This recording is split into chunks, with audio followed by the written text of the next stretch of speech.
जय हिंद फ्रेंड्स, आप सभी का SSC official 2K YouTube channel में स्वागत है। आज की क्लास में आरआरबी ग्रुप डी एनटीपीसी 2025 के एक्सपेक्टेड प्रश्न को करेंगे। और आप सभी जैसे जान रहे हो कि फ्रेंड्स आप सभी का 12 जुलाई से पेपर जो है चालू हो जाएगा, इसलिए अभी आपके पास समय है। आप जो है तैयारी को एकदम पूरा बेहतर ढंग से कर सकते हो, ठीक है। और हम आप सभी के लिए इस एग्जाम को देखते हुए एक रेलवे करके प्लेलिस्ट बना दिए हैं। आप उन सभी वीडियो को नहीं देखे हैं तो आप जाइएगा प्लेलिस्ट में आपको सभी वीडियो मिल जाएगा।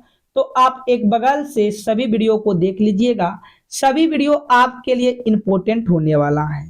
तो चलिए हम आज की क्लास को शुरू करेंगे। इस क्लास में आपको reasoning, maths, GK, GS, science के अलग अलग चैप्टर से जो है प्रश्न को शामिल किए गए हैं, इसलिए आप सभी को क्लास को अंत तक देखना है। जो भी शब्द, संख्या, अक्षर आपके पास दिया जाएगा आप उन पर विचार कीजिएगा। जैसे कि आप यहाँ पर देख रहे हो, ये प्रश्न आपका वेन डायग्राम का है। क्या कहता है, उस आरेख को पहचाने जो दिए गए वर्गों के बीच संबंधों का सबसे अच्छा प्रतिनिधित्व करता है। आपके पास यहाँ पर रंग है, लाल है, पीला है। तो आप बताओ क्या होगा फ्रेंड्स। देखो, रंग तो लाल भी होता है, रंग तो पीला भी होता है। रंग लाल और पीला दोनों होता है, ठीक है। सबसे पहले रंग के अंतर्गत दोनों आ जाएगा। ये रंग का डायग्राम है और इसी के अंदर जो है लाल भी आएगा और पीला भी आएगा, पर दोनों अलग होगा। लाल रंग अलग होते हैं, पीला रंग अलग होते हैं। तो आपका कुछ इस टाइप से डायग्राम होगा, जो कि यहां से आपका सी राइट आंसर होगा। जो कि यहां से सी क्या होगा फ्रेंड्स, बिल्कुल करेक्ट आंसर हो जाएगा। आगे की ओर बढ़िएगा और प्रश्न संख्या दूसरा को ध्यान से देखिएगा। निम्नलिखित विकल्पों में से कौन सा अंक तीसरे अंक समूह से उसी प्रकार संबंधित है जैसा दूसरा अंक पहले से है। आपके पास ये प्रश्न एनोलॉजी का है। 236 से 263 बना, उसी प्रकार 768 से क्या बनेगा। तो यहाँ पर हम देखेंगे कितना प्लस किया गया है। यदि यहाँ से प्लस हम 27 कर देते हैं, 236 में 27 को जोड़ेंगे तो 263 हो जाएगा। सेम उसी प्रकार आपको यहाँ पर भी 27 को जोड़ना है। तो 8 7 15 होगा, 6 2 8 1 9 होगा और ये 7 होगा।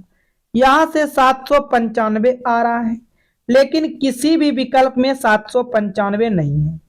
अब यहाँ से कुछ अलग लॉजिक लगाइएगा।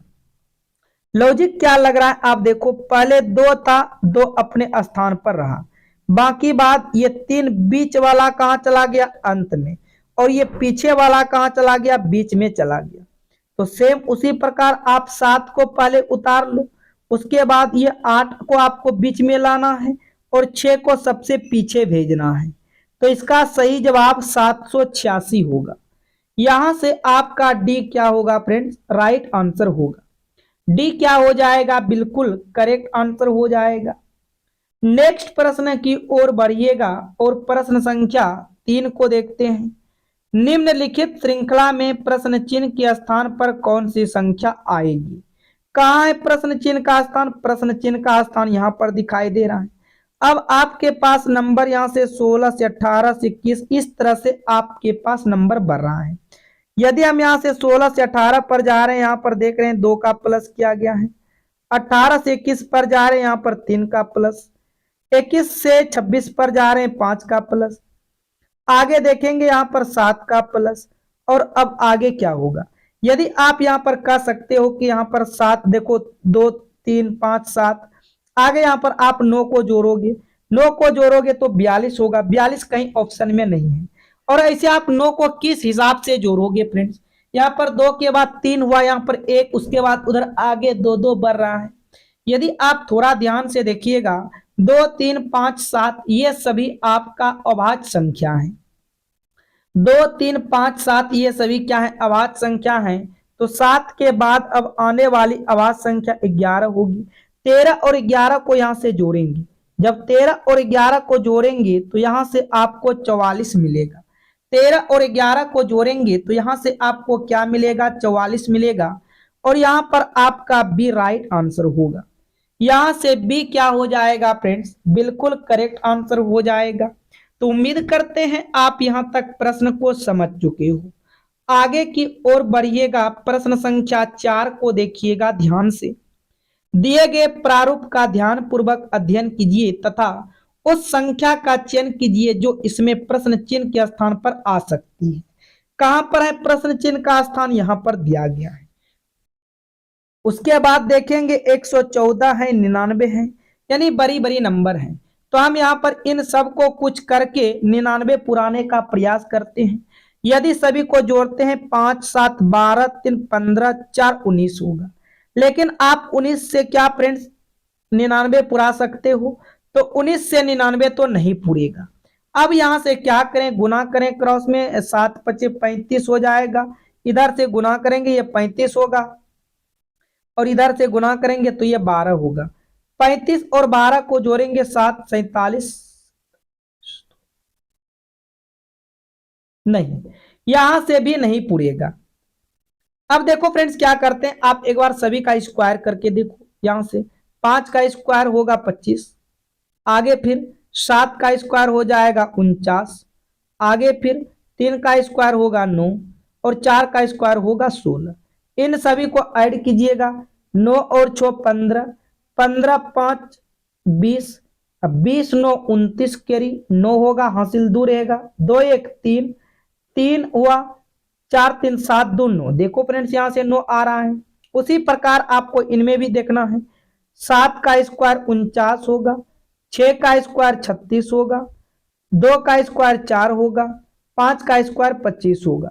इन सभी को जोड़िएगा, 5 4 9, 9 6 15, 15 और 9 यहां से आपका होगा 24, हासिल 2 रहेगा, 2 2 4, 4 3 7, 7 4 11 और यहां से भी 114 मिल रहा है। तो सेम लॉजिक आपको यहां से भी लगाना था। 3 का स्क्वायर 9, 9 का स्क्वायर 81, 5 का स्क्वायर 25, 7 का स्क्वायर 49 होगा। सभी को यहां से जोड़िएगा, 9 और 5 14, 14 1 15, 15 9 24 के 4 हासिल 2, 4 2 6 2 8, 8 16। तो यहां से इसका देखो सही जवाब 164 बन रहा है। इसका सही जवाब क्या बन रहा है, 164। तो यहां से आपका बी राइट आंसर होगा। बी क्या हो जाएगा फ्रेंड्स, बिल्कुल करेक्ट आंसर हो जाएगा प्रश्न संख्या 4 का। तो उम्मीद करेंगे आप यहां तक प्रश्न को समझ चुके हो। आगे की ओर बढ़िएगा फ्रेंड्स।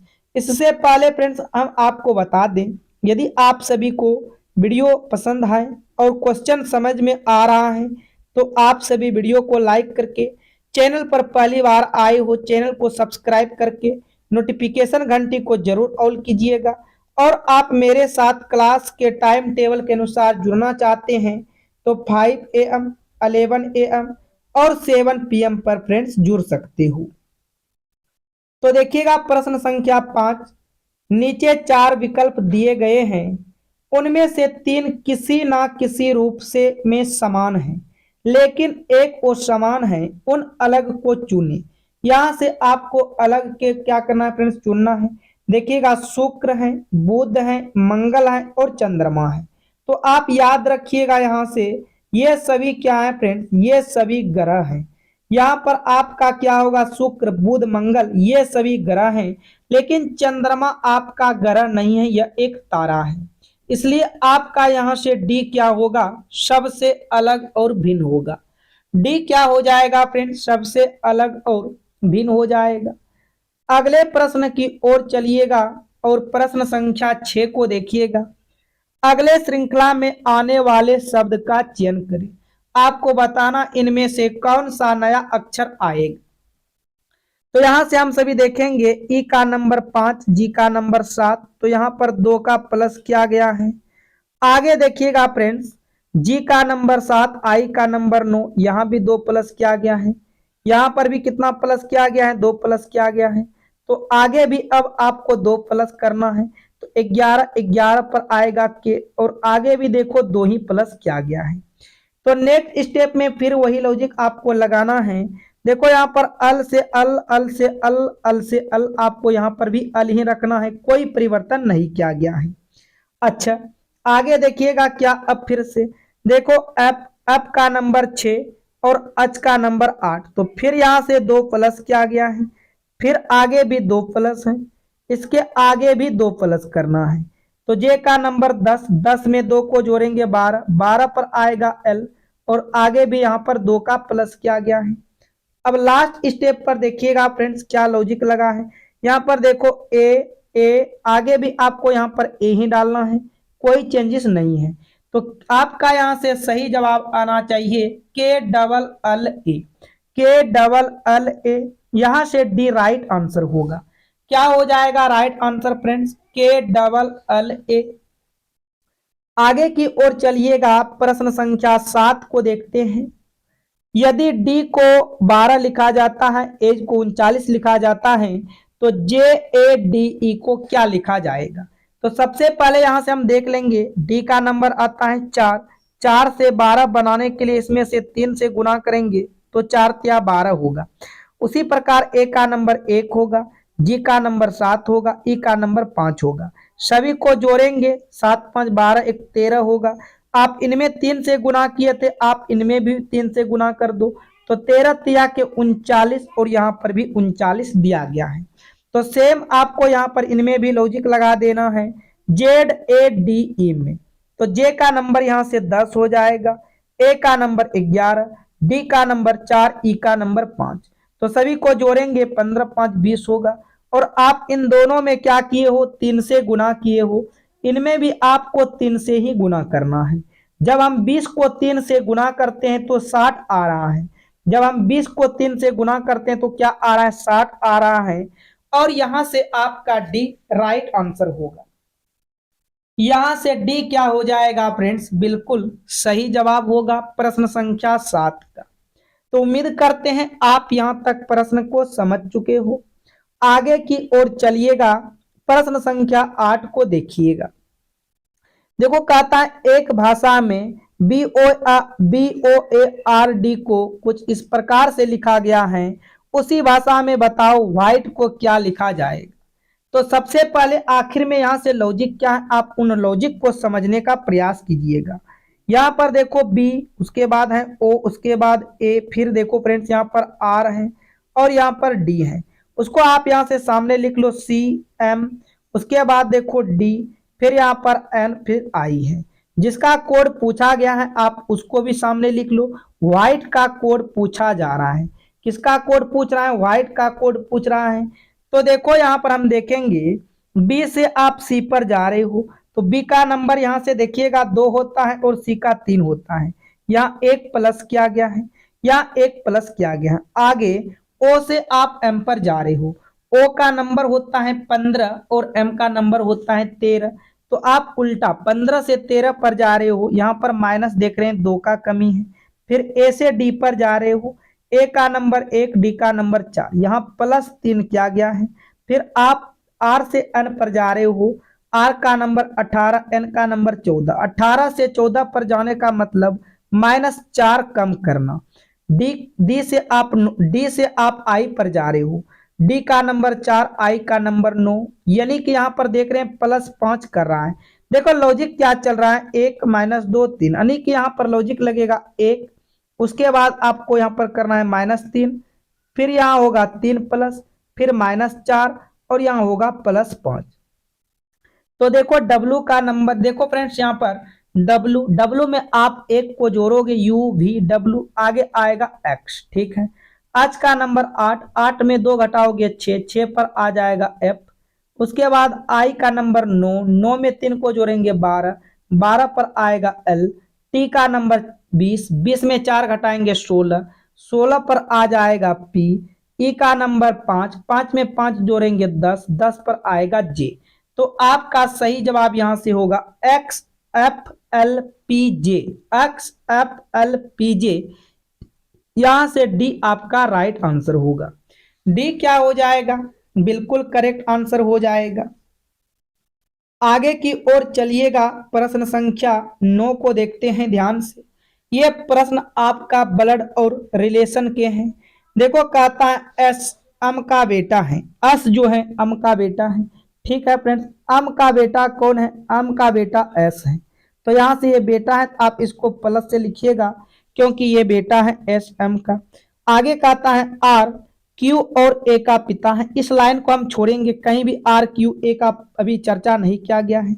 फिर कहता है ए अम की बेटी है। अब तो लेना ही पड़ेगा क्योंकि यहाँ पर चर्चा नहीं किया गया है, लेकिन इन इक्वेशन को यहाँ पर आपको जोड़ना पड़ेगा। ठीक है फ्रेंड्स, तो बोला आर जो है क्यू और ए का पिता है, लेकिन ये आप ले सकते थे, यहाँ पर ए और एम दिया था। ए अम की बेटी है। फ्रेंड्स अम की बेटी कौन है? ए। तो अम की बेटी ए है, तो हम ए को यहां पर बना लेंगे क्योंकि ये अम की बेटी ए है। अच्छा, आगे क्या बोला? आर क्यू और ए का पिता है। क्यू और ए का पिता कौन है? आर है। यदि ये पिता होगा, किसका पिता? क्यू और आर का, तो ये सभी आपस में यहाँ पर भाई बहन होंगे। ठीक है, क्यू और ए का पिता है कौन? आर। तो इसको आप प्लस से लिखिएगा, इसको आप माइनस से लिखिएगा। अब देखो प्रश्न में पूछा कि ए अस से किस प्रकार संबंधित है। देखो जिसके पास से लगा रहता है वही पूछेगा। तो से किसके पास है? तो से अस के पास है। तो अस ने ए को क्या कहेगा? तो फ्रेंड्स ये तो इसकी जो है बहन हो गया, ये सभी आपस में भाई बहन है। तो यहाँ पर अस का ए कौन है? ये माइनस है, फीमेल है, तो आप कह सकते हो सिस्टर होगी, बहन हो जाएगी। यहां से डी आपका राइट आंसर होगा। यहां से डी क्या हो जाएगा? बिल्कुल सही जवाब होगा। चलिए आगे की ओर बढ़िएगा, प्रश्न संख्या 10 को देखिएगा।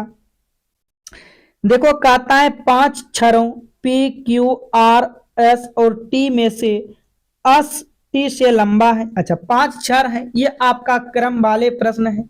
जो सबसे लंबा होगा आप सबसे उसको ऊपर रखिएगा। इस जगह से आपका मेन प्रश्न शुरू होता है। क्या कहता? अस जो है वह टी से लंबा है। ठीक है, अस जो है वह टी से लंबा है, तो हम टी से ऊपर रखेंगे एस को।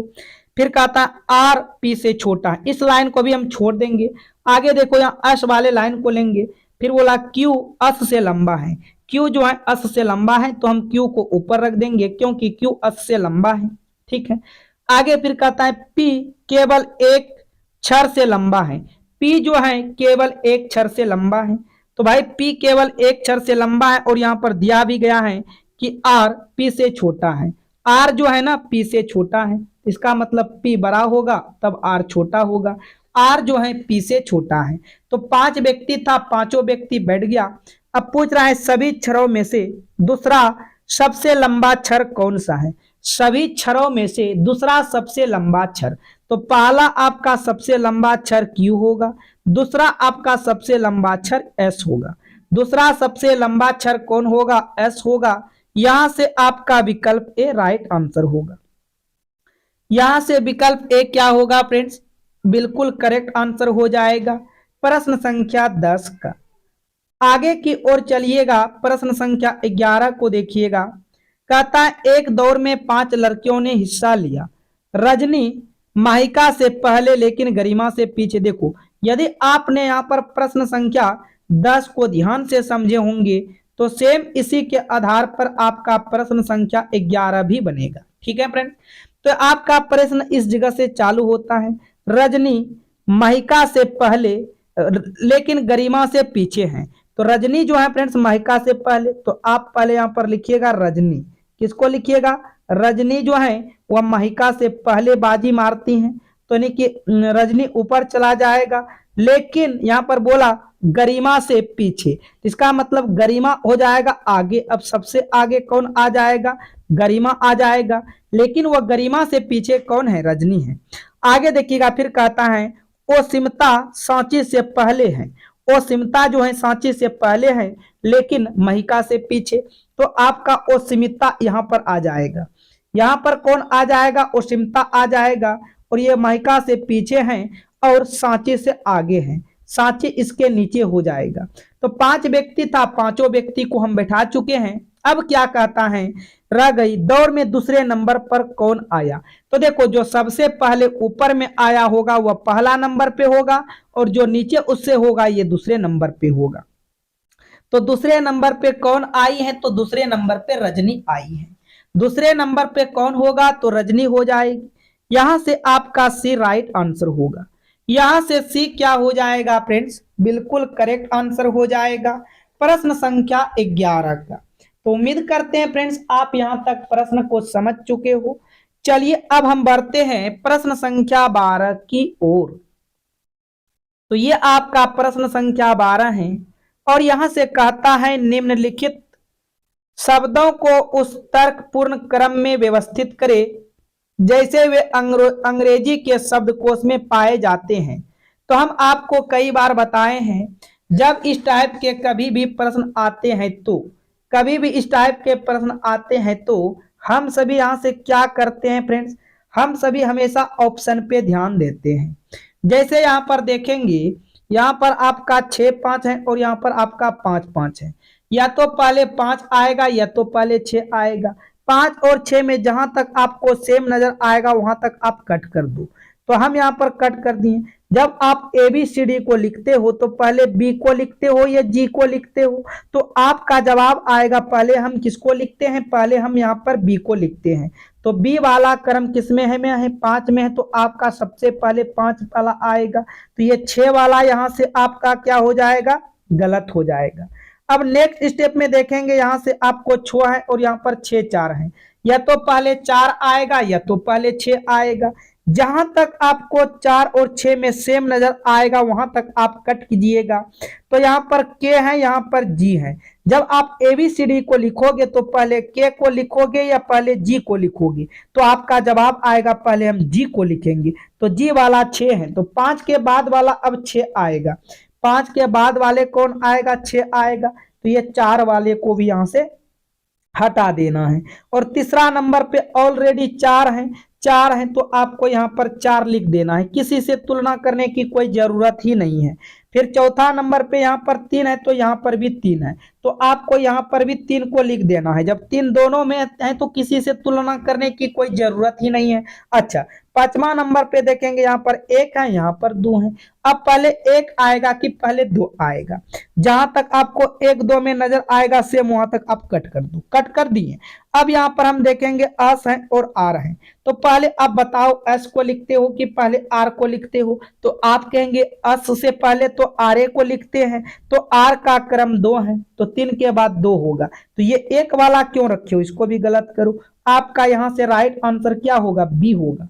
यहां से राइट आंसर क्या हो जाएगा फ्रेंड्स, बी हो जाएगा, सबसे अंत में 1 आएगा। तो उम्मीद करेंगे आप यहां तक प्रश्न को समझ चुके हो। कभी भी इस टाइप का प्रश्न आपके पास आ जाए तो आपको गलत नहीं करना है। अब बढ़ते हैं अगले प्रश्न की ओर। प्रश्न संख्या 13 को देखिएगा फ्रेंड्स, ये रहा प्रश्न संख्या 13। देखो कहता है यदि डॉलर का अर्थ जोड़ है, एज द रेट का अर्थ घटाव है, हैच का अर्थ गुना है, एंड का अर्थ विभाजन है, तो निम्नलिखित का मान बताओ। तो यहां से हम क्या करते हैं फ्रेंड्स, आप ध्यान से देखिएगा, सभी को मान रखेंगे। यहाँ पर 12, उसके बाद यहाँ पर हैच है। हैच का अर्थ यहाँ से देखो क्या बता रहा है, हैच का अर्थ यहाँ से गुना बता रहा है, तो यहाँ पर हम गुना को ले लेंगे। उसके बाद यहाँ पर डॉलर है, डॉलर का अर्थ यहाँ से जोड़ बता रहा है, तो यहाँ पर आपको जोड़ ले लेना है। उसके बाद एंड है, एंड का अर्थ यहाँ से विभाजन बता रहा है, तो यहाँ से हम विभाजन को ले लेंगे। उसके बाद एज द रेट है, एज द रेट का अर्थ घटाव बता रहा है, तो यहाँ से घटा लेंगे। बोर्ड मास के नियम के अनुसार भाग का क्रिया पहले होगा, ये आपको 12 बार में काटना था। इधर 12 गुना 8 कीजिएगा 96 होगा, प्लस में 12 होगा, माइनस में 6 होगा। तो 96 प्लस आप 6 कर दो, 12 में से 6 जाएगा 6 होगा, तो ये आएगा 102। कितना आएगा फ्रेंड्स, 102 आएगा। यहां से आपका बी राइट आंसर होगा। यहां से बी क्या हो जाएगा, बिल्कुल सही जवाब होगा प्रश्न संख्या 13। उम्मीद करते हैं आप यहां तक प्रश्न को समझ चुके हो। अगले प्रश्न की ओर अब बढ़ते हैं और प्रश्न संख्या यहां से 14 को देखिएगा ध्यान से। देखो कहता है दी गई संख्या श्रृंखला में एक शब्द गलत है, गलत शब्द का पता लगाइए। यहां से आपको गलत शब्द का पता लगाना है फ्रेंड्स, कौन इसमें गलत है। यदि आप थोड़ा ध्यान से देखते हो, प्रश्न को समझते हो, तो ये 120 से 143 पर जा रहे हैं। तो यहां पर आपको नजर आएगा 23 का प्लस किया गया है। अच्छा, इसके बाद देखेंगे 168 में से 143 को घटा देते हैं। 8 में 3 गया 5, 6 में 4 गया 2। यहाँ देखो 25 का प्लस है। इसके बाद देखो यदि यहाँ पर 2 का प्लस हो रहा है, 23 2 25, 25 2 यहाँ पर 27 का प्लस होना चाहिए, और 27 यदि हम प्लस करते तो ये 8 7 15 केरी 5 हो जाता, और 6 2 8 1 9 होता, ये 195।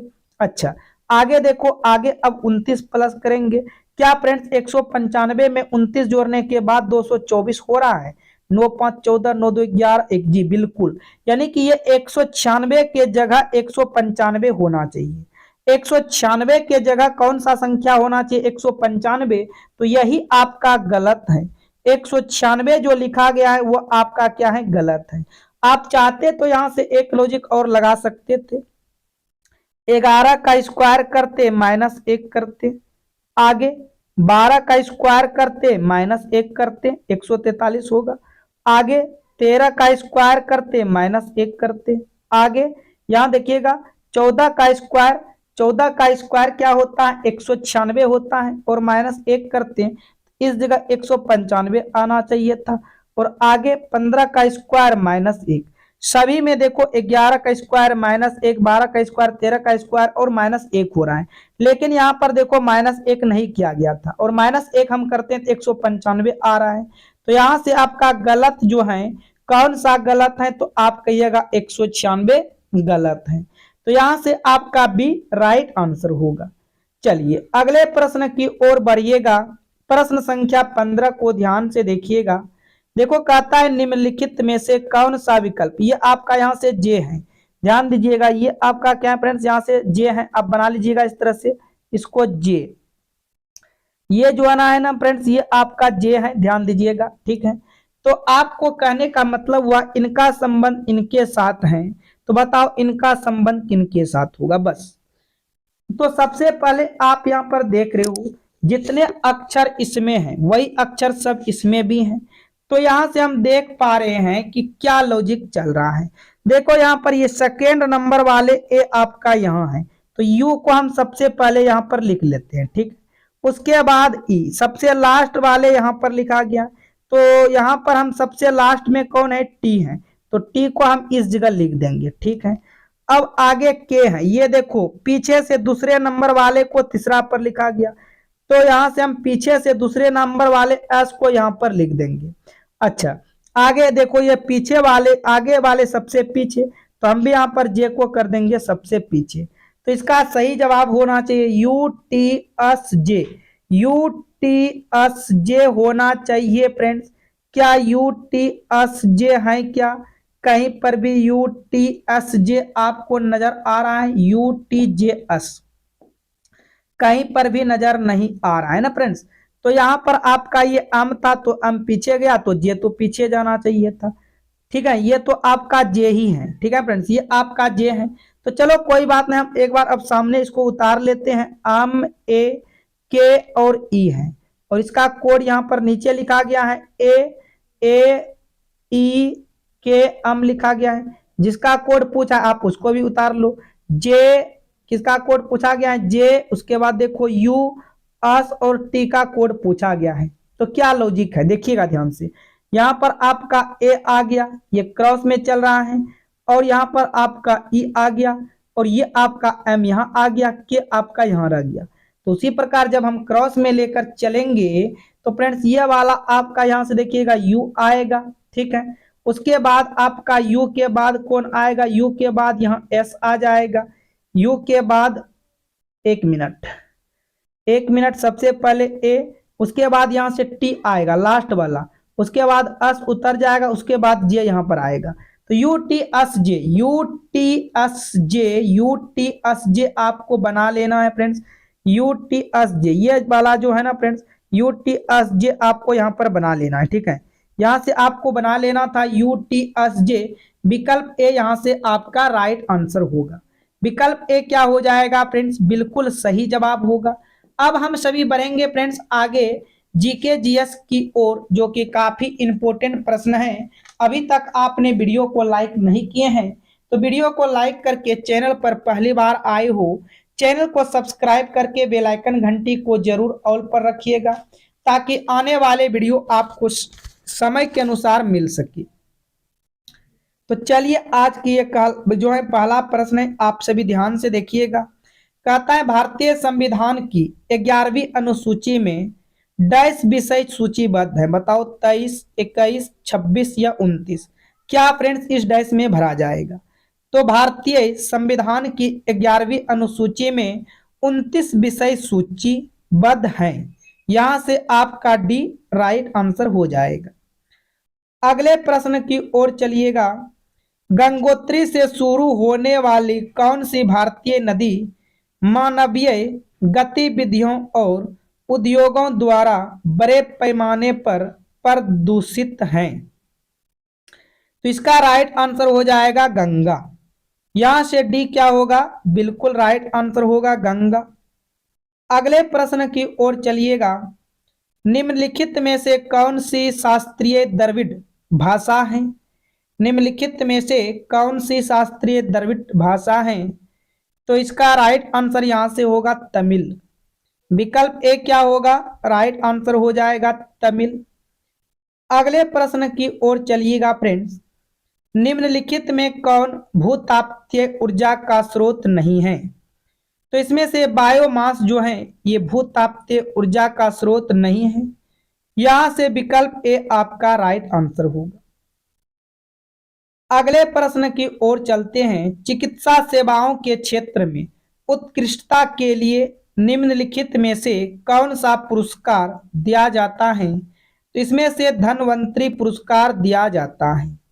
यहां से आपका डी क्या होगा फ्रेंड्स? राइट आंसर होगा धन्वंतरी पुरस्कार। अगले प्रश्न की ओर चलते हैं। निम्नलिखित में किस वेद को गीतों की पुस्तक, मंत्रों का वेद, गीतों का योग भी कहा जाता है? तो ये कहा जाता है साम वेद को। यहां से आपका सी राइट आंसर होगा साम वेद। नेक्स्ट प्रश्न को देखिएगा। उत्पादन के किस चरण में सीमांत उत्पाद वक्र ऋणात्मक हो जाता है? तो फ्रेंड्स इसका राइट आंसर होगा चरण 3 में। किसमें होगा? चरण 3 में। यहां से बी आपका राइट आंसर होगा। आगे की ओर बढ़िएगा। कह रहा है वायुमंडली में कार्बन डाइऑक्साइड की मात्रा है। वायुमंडली में कार्बन डाइऑक्साइड की मात्रा है तो 0.03% है। क्या होगा इसका राइट आंसर? 0.03%। यहां से ए करेक्ट आंसर होगा। नेक्स्ट प्रश्न की ओर बढ़िएगा। निम्नलिखित में से कौन सी भारत में पाई जाने वाली विश्व की सबसे बेसाल्टिक प्रभाव करेक्टर झील है? तो इसका राइट आंसर होगा लोनार झील। क्या होगा?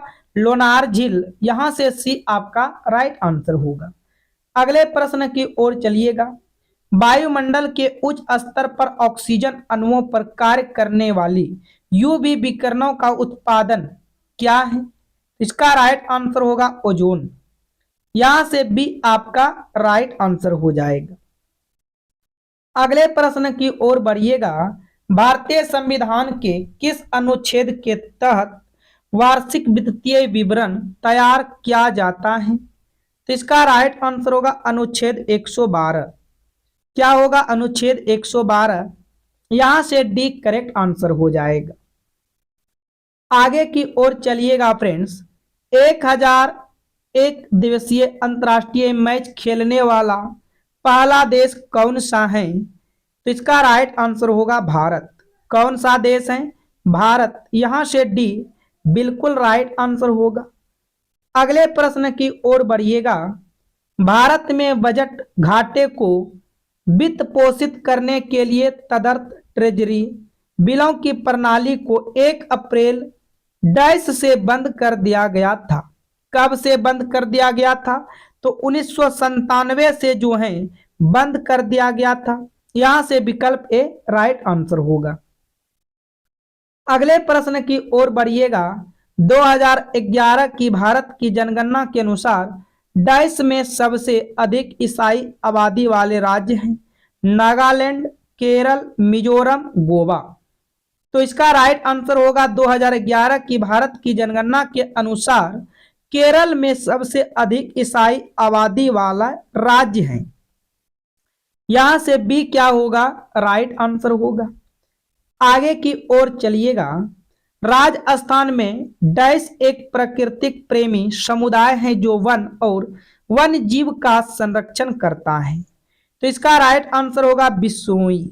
यहां से राइट आंसर बिश्नोई होगा। विकल्प बी करेक्ट आंसर होगा। अगले प्रश्न की ओर चलिएगा। निम्नलिखित में से कौन सा शहर गंगा के तट पर स्थित नहीं है? बताइएगा इनमें से कौन सा शहर जो है गंगा के तट पर स्थित नहीं है। तो लखनऊ फ्रेंड्स गंगा के तट पर स्थित नहीं है।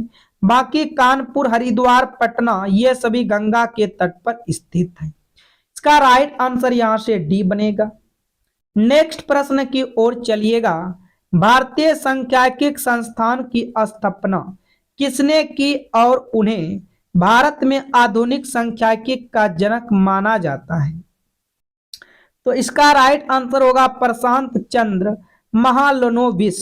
विकल्प ए राइट आंसर हो जाएगा। आगे की ओर चलिएगा। प्रश्न संख्या 18 को देखिएगा। शास्त्रीय तमिल उत्कृष्टता केंद्र को डैश में मैसूर से चेन्नई स्थानांतरित किया गया था। कब किया गया था? तो ये किया गया था 2018 में। यहां से आपका विकल्प ए राइट आंसर होगा। अगले प्रश्न की ओर चलिएगा। किस अवधि के दौरान वायुमंडल में ओजोन की मात्रा तेजी से कम होने लगी है? तो इसका राइट आंसर होगा 1980 के दशक में। यहां से आपका डी राइट आंसर हो जाएगा 1980 के दशक में। आगे की ओर चलिएगा। ब्लॉक पंचायत समिति के अध्यक्ष का चुनाव निम्नलिखित द्वारा किया जाता है। तो समिति के सदस्य, इसका राइट आंसर क्या होगा? समिति के सदस्य बिल्कुल सही जवाब होगा। आगे की तरफ बढ़िएगा फ्रेंड्स। भारत में डैश प्रकार की सरकार है। तो भारत में फ्रेंड्स डैश प्रकार की सरकार है। इसमें से हो जाएगा संसदीय प्रकार की सरकार है। यहां से आपका सी राइट आंसर होगा। भारत में संसदीय प्रकार की सरकार है। अगले प्रश्न की ओर चलिएगा। देवप्रयाग या उत्तराखंड में निम्नलिखित में से कौन सी दो नदियों मिलकर गंगा नदी बनाती हैं? तो इसका राइट आंसर होगा अलकनंदा और भागीरथी। यहां से आपका बी क्या होगा? राइट आंसर हो जाएगा अलकनंदा और भागीरथी। विकल्प बी करेक्ट होगा। अगले प्रश्न की ओर बढ़िएगा। भारत का पहला अग्छेदन क्लिनिक किस स्थान पर शुरू किया गया था? तो इसका सही जवाब होगा चंडीगढ़ में शुरू किया गया था।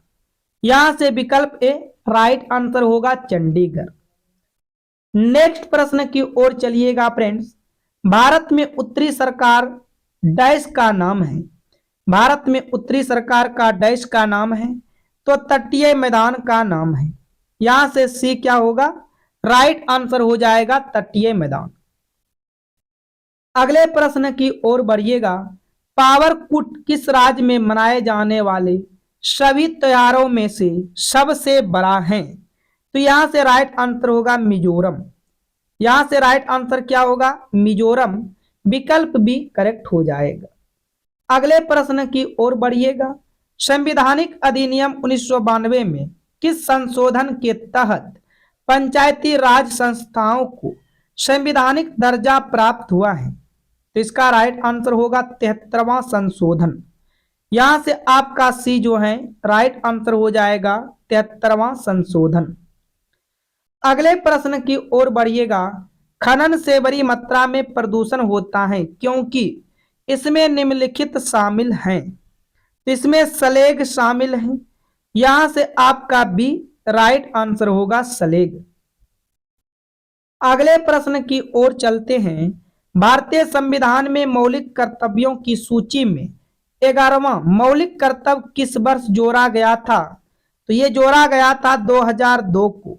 कब जोड़ा गया था? 2002 को। यहां से सी आपका राइट आंसर होगा। आगे की ओर बढ़िएगा। निम्नलिखित में से कौन सा बंदरगाह भारत के पूर्वी तट पर स्थित है? तो यह है पारादीप बंदरगाह। कौन सा बंदरगाह? पारादीप बंदरगाह। यहां से सी आपका राइट आंसर होगा। अगले प्रश्न की ओर बढ़िएगा फ्रेंड्स। आओ एक प्रमुख भाषा है जो डैश राज्य में बोली जाती है। आओ एक प्रमुख भाषा है जो डैश राज्य में बोली जाती है। उड़ीसा, नागालैंड, छत्तीसगढ़ या त्रिपुरा। बताओ इन चारों विकल्प में से कौन आएगा। तो आओ एक प्रमुख भाषा है जो नागालैंड राज्य में बोली जाती है। यहां से आपका बी क्या होगा? राइट आंसर होगा। आगे की ओर चलेंगे फ्रेंड्स। मैथ्स के प्रश्न को देखिएगा, कॉपी पेन साथ में लेकर बैठिएगा, काफी इंपॉर्टेंट प्रश्न है। तो ये आपका मैथ्स का पहला प्रश्न है। देखो क्या कहता है, आप पहले मैथ्स के प्रश्न को समझिएगा कि आखिर में ये क्या कहना चाह रहा है। देखो कहता है यदि किसी संख्या में 21 जोड़ा जाए तो वह अपनी 3 गुनी संख्या से, यानी कि अपनी जो खुद है वह 3 गुनी संख्या से 7 कम हो जाती है, तद अनुसार वह संख्या कितनी है। आप x मानकर बनाओगे, काफी समय लगेगा, इसलिए यहां से हम सभी बनाएंगे गो थ्रू ऑप्शन से। यदि हम विकल्प ए को लेते हैं और इनमें हम 21 को जोड़ते हैं तो देखते हैं ये कितना हो जाएगा आपका। तो ये आपका हो जाएगा यहां से 35, और इनकी 3 गुना संख्या कितना होगा। तो यहां पर बोल रहा है ना वो अपनी 3 गुनी, तो इसका 3 गुना हो जाएगा 14 का 3 गुना 42। जब हम 14 का 3 गुना में 42 में से क्या करेंगे, 7 कम करेंगे, तो ये देखो कितना आ रहा है, 35 आ रहा है। देखो फ्रेंड्स ये भी 35 है, ये भी 35 है। इसका मतलब आपका विकल्प ए राइट आंसर होगा, क्योंकि ये दोनों आपस में क्या हो रहा है, बराबर हो रहा है, इसलिए आपका यहां से विकल्प ए राइट आंसर होगा। अच्छा, आप चाहते हो कि ये भी हो जाएगा, आप चेक कर सकते हो, ये नहीं होगा। यहां से आप जोड़िएगा तो ये 37 होगा, और इनका 3 गुना क्या होगा, 48 होगा, और आप इनमें 7 माइनस करो तो ये 41 हुआ। क्या ये दोनों बराबर हुआ? नहीं हुआ। इसी तरह यहां से कोई विकल्प नहीं होगा एक के अलावा, इसलिए आपका राइट आंसर यहां से क्या होगा, ए यहां से बिल्कुल सत्य जवाब बनेगा। उम्मीद करते हैं आप प्रश्न को समझ गए होंगे। आगे की ओर अब बढ़िएगा, प्रश्न संख्या 2 को देखते हैं फ्रेंड्स, ध्यान से देखिएगा। कहता है जब विजय 12 पेन बेचता है तो उसे 12 पेन के विक्रय मूल्य के बराबर लाभ होता है, तो उसका लाभ प्रतिशत ज्ञात करो। उसका क्या करना है फ्रेंड्स, लाभ प्रतिशत ज्ञात करना है। ठीक है, मान लेते हैं कि 12 पेन का दाम 12 रुपए, विजय ने 12 पेन 12 रुपए में बेच रहा है। ठीक है, अब देखो 2 पेन के विक्रय मूल्य के बराबर लाभ होता है। ठीक है, तो फ्रेंड्स उसको 2 पेन पे लाभ होता है। कितने पेन पे लाभ होता है? मात्र 2 पेन पे लाभ होता है। इसका मतलब उसने 10 पेन कितने रुपए में खरीदा होगा, 10 पेन उसने, फ्रेंड्स यहाँ पर ऐसे हम कह सकते हैं कि उसने 12 पेन, ऐसे कह सकते हैं 12 पेन कितने रुपए में खरीदा होगा, 10 रुपए में खरीदा होगा। तब तो उसको 2 की लाभ हो रहा है, आपको प्रतिशत लाभ निकालना है। कितना का लाभ हो रहा है, 2 का लाभ हो रहा है। किस पर 2 का लाभ हो रहा है, इन 10 पर 2 का लाभ हो रहा है। प्रतिशत के लिए आप क्या करोगे, 100 से गुना करोगे, तो यहां से 20% लाभ हो रहा है। कितना का लाभ हो रहा है फ्रेंड्स, 20% का लाभ हो रहा है। यहां से आपका बी राइट आंसर होगा। बी क्या हो जाएगा, बिल्कुल सही जवाब होगा, क्योंकि उसने 12 रुपए में वह 12 पेन, 12 रुपए में 12 पेन देता है। इसका मतलब 10 रुपए में उसने 12 पेन खरीदा है, तब जाकर उसको 2 का लाभ हो रहा है, या 2 पेन पर लाभ हो रहा है। तो हम कह सकते हैं 1 पेन जो है उसने 1 रुपए में बेचा होगा। चलिए आगे की ओर बढ़िएगा, प्रश्न संख्या 3 को देखिएगा। इनमें कहता है एक संख्या को 27 36 से विभाजित करने पर शेष 75 आता है। यदि उसी संख्या को 24 से विभाजित किया जाए तो शेष कितना रहेगा। जब कभी भी इस टाइप के प्रश्न आते हैं, आप क्या करो, इन 24 से इसमें भाग दे दो। यदि ये 24 से भाग देने के बाद पूरा पूरा कट जाता है, तब तो प्रश्न जो है बहुत आसान हो जाएगा। नहीं तब कटता है, तब तो आप बहुत मुश्किल में पड़ जाओगे, भाग देते देते थक जाओगे, आपका आंसर नहीं आने वाला है। ठीक है फ्रेंड्स, तो यहाँ पर हम देख पा रहे हैं कि ये पूरा पूरा कट गया। ये जो है ये जो है 24 से पूरा पूरा कट गया। यदि 24 से पूरा पूरा कट गया, अब इन्हीं 24 से इनके शेष में भाग दे दो। तो यहां से अब देखिएगा शेष क्या बचेगा, 24 त्याग के 72 और इधर 3। यहां से शेष कितना बच रहा है, 3 बच रहा है। तो यही 3 आपका राइट आंसर होगा। यही 3 क्या हो जाएगा फ्रेंड्स, यहां से राइट आंसर होगा। जो शेष बचेगा वही आपका सही जवाब होगा।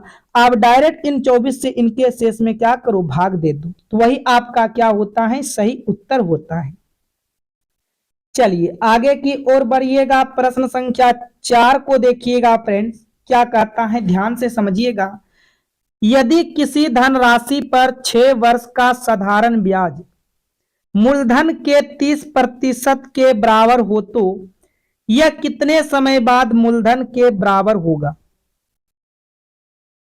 आप पहले प्रश्न को समझ लीजिएगा। यदि किसी धनराशि पर 6 वर्ष का साधारण ब्याज मूलधन के 30% के बराबर है। मान लेते हैं फ्रेंड्स मूलधन आपका भी नहीं पता है, मान लेते हैं 100 है। 100%, देखो 100 का आप 30% निकालोगे तो कितना आएगा, 30 ही तो आएगा, 30 आएगा। 100 का यदि आप 30% निकालते हो तो 30 आएगा। लेकिन हमको फ्रेंड्स सबसे पहले हम देखते हैं यहाँ पर कह रहा है 6 वर्ष का, तो हम 1 वर्ष का ब्याज निकाल लेते हैं। 1 वर्ष का ब्याज कितना आता है, 1 वर्ष का ब्याज 5 रुपए आता है।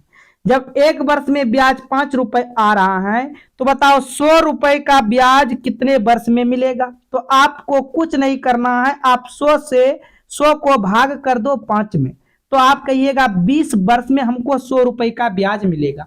1 वर्ष में 5, तो 100 रुपए का ब्याज 20 वर्ष में मिलेगा। तो यहां से आपका विकल्प ए राइट आंसर होगा। यहां से विकल्प ए क्या हो जाएगा, बिल्कुल सही जवाब होगा। तो हम उम्मीद करेंगे आप सभी प्रश्न को समझ चुके हो। अब हम यही क्लास एंड करेंगे। आप सभी से एक रिक्वेस्ट है, आप सभी वीडियो को लाइक एंड चैनल को सब्सक्राइब करके नोटिफिकेशन घंटी को ऑल कीजिएगा। और आपको इन क्लास के टाइम टेबल के अनुसार 5 AM, 11 AM और शाम के 7 PM इन 3 क्लास के साथ आपको डेली जुड़ना है फ्रेंड्स। और आपके पास जितने भी स्टडी ग्रुप हैं, Facebook, Instagram, Twitter, WhatsApp, Telegram, इन सभी ग्रुप में फ्रेंड्स वीडियो को जरूर शेयर कर दीजिएगा। तो चलिए हम फिर मिलते हैं नेक्स्ट क्लास में। आज इतना ही। Thank you, all the best.